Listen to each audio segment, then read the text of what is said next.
So for people that care about civil liberties, that care about freedom, opposing what the government does is going to look a lot different in the 21st century than it did in the 20th century, because so much of this is carried out by these private actors.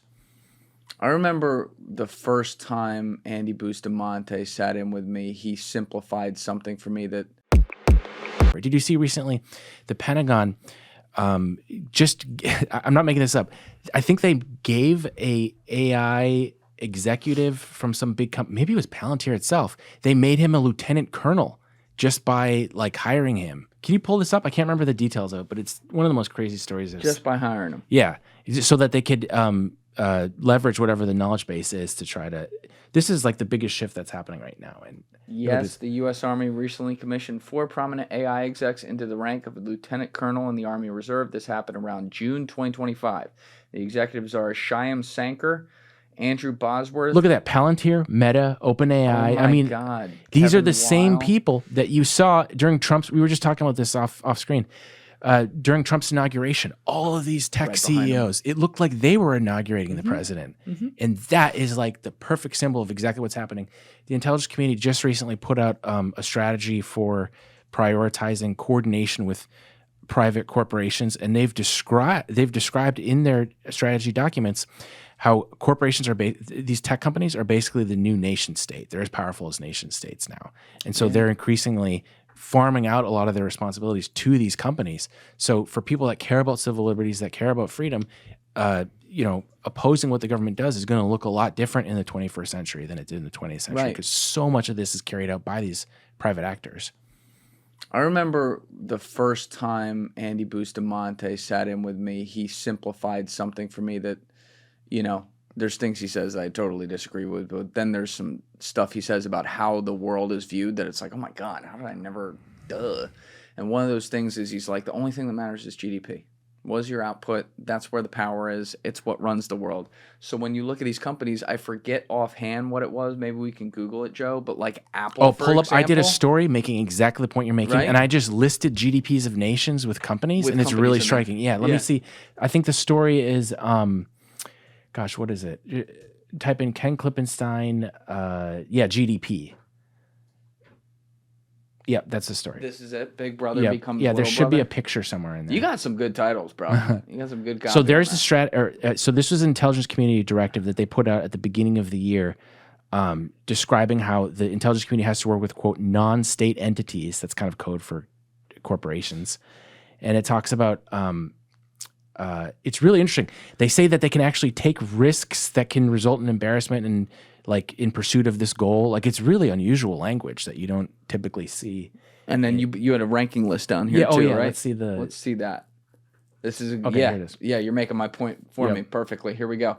Top 10 U.S. corporations by market cap. Top 10 countries by GDP. So 1 and 1 we got. Other than the superpowers, it's like completely it's comparable. Close. Yeah. So Apple at 3.8 trillion would be 5th in the world, behind Germany and ahead of India, which has how many billion? Like 1 point something billion people live in there? Yeah. That is fucking nuts. So this is the new nation state. And this is only just, if you look at their value, this is a new phenomenon, Like, corporations have been powerful, but not this powerful.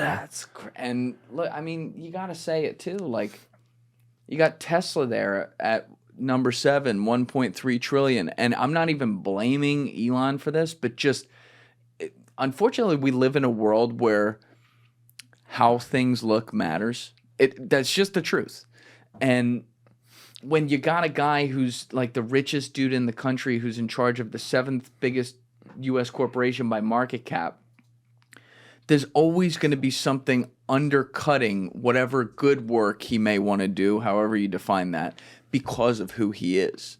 And now we have, and it's not, let's not single him out. We have a lot of people at these different companies that you just pointed out who like take on these roles, and it's like, well, what do they really want? What are they getting? What is Sam Altman getting out of setting up like an AI program with the United States government? Totally. And in the case of Tesla, I mean, so people think of the cars, but I talked to somebody at the Office of the Director of National Intelligence who was telling me, I asked them, I said, what does this mean, this phrase, non-state entity? And, they basically explained to me that it was, in many cases, code for a big corporation. I said, so what would an example be of where you want a corporation? The example that I was given was Starlink in Ukraine. The U.S. government was like, these guys are better than what we have. Please help us. And so the government is kind of supplicating itself before these, mega billionaires, asking them to do things. One of the first conversations I had, one of the first sources I had in the intelligence world, it was an FBI agent who I was asking, like, I wanted to know, what can you guys do, kind of thing. He says, who we're really jealous of? It's not what we can do. It's what Google can do. We would love to be able to have what they have. And that totally changed. You were saying before, what were some moments that gave you a sense of how this stuff really works? That was one big one, was how powerful and how incisive the information that corporations have is.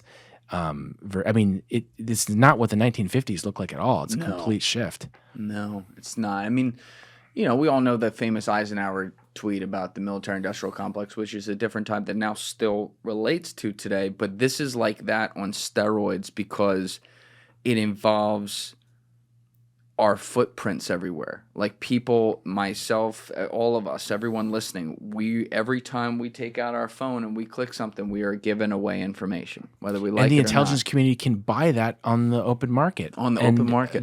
That's what I was saying before. They have their first ever open source intelligence strategy. Part of that is to be able to access what's called commercially, I can't remember commercial information. And so basically they have these data brokers that sell all of this stuff. There's essentially no oversight, very little in the way of laws to protect against it. So not only is the U.S. government buying it, all these foreign governments are buying it too, and there's nothing to prevent that. And they're incentivized to the shareholders. Yeah.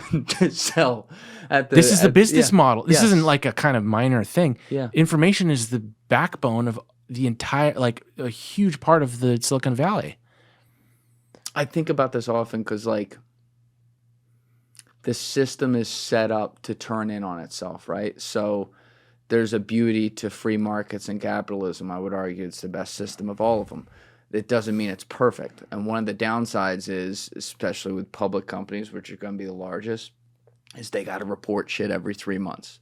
So the top 5 people there better make something work or crunch some numbers or figure out how to get business through the door so that they don't lose their job because there's nowhere to go except be fired.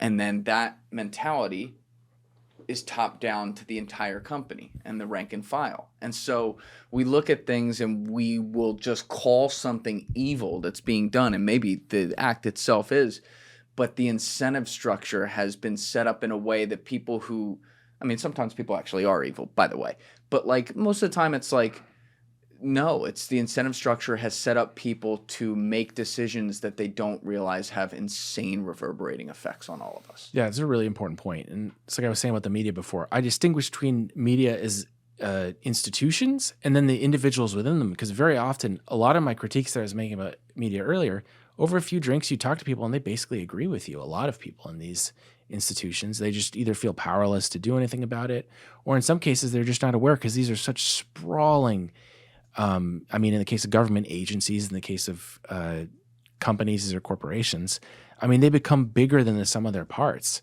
And it's kind of like we're living under this colossus that is so big, it's hard to even grok what it is that they're doing, much less be able to respond to it and reform it and make sure that there's some kind of sane oversight in place. Thank you guys for checking out this clip. If you haven't already subscribed, please subscribe and hit the like button on this video. It is a huge, huge help. And if you'd like to check out this clip's full podcast episode, that link is in the description below or right here. And finally, you can follow me on Instagram and X by using the links in my description below.